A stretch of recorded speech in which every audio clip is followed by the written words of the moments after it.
Hello mga ka-perf! Ito nga pala ang pinakaunang travel vlog ko. Tara, samahan niyo ako libutin ang Negros Island.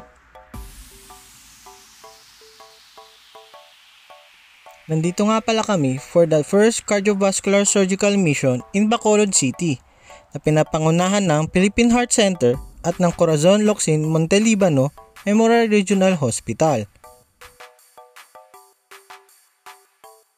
Bacolod City is also known as Sugar Capital of the Philippines and also known as City of Smiles. Ang Bacolod ay kilala rin sa local delicacies nila tulad ng piyaya, kansi, at chicken inasal.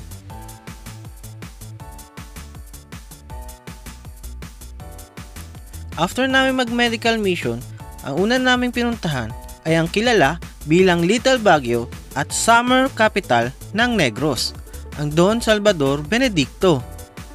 Ang first stop namin ay ang Cusinata, located along the Don Salvador Main Highway.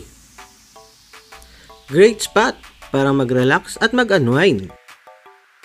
From Bacolod, sumakay kami ng Ceres South Terminal. Mga 45 minutes to 1 hour ang biyahe papunta rito. By the way, kailangan may early reservation kayo pag pupunta dito. Maaari mo ring ma-enjoy ang magkape habang pinapanood ang napakagandang landscape ng Malantag-og Falls. Syempre, sasamantalahin na natin magpa-picture.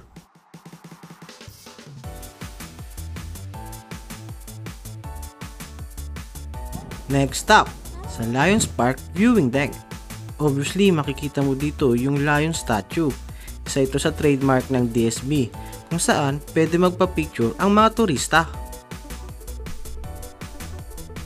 At sa di kalayuan, matatagpuan ang Pinewood Forest, kung saan buwis buhay ka naman magpapapicture sa gitna ng kalsada.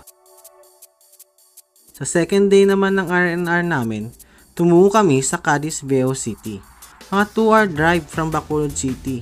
Ito kasi yung jump off pamunta sa Lacawon Island.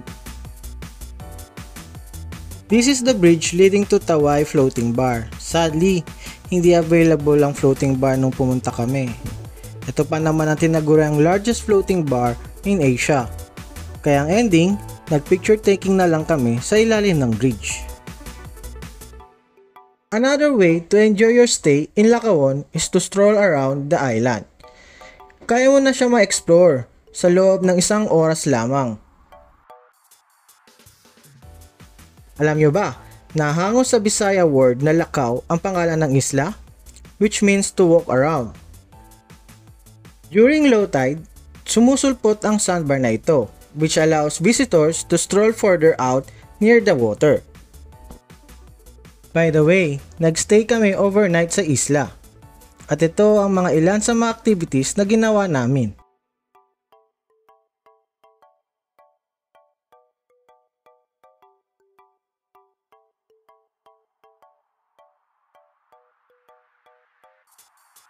Last destination bago umuwi ng Manila ay ang The Ruins Mansion, formerly known as Taj Mahal of the Philippines.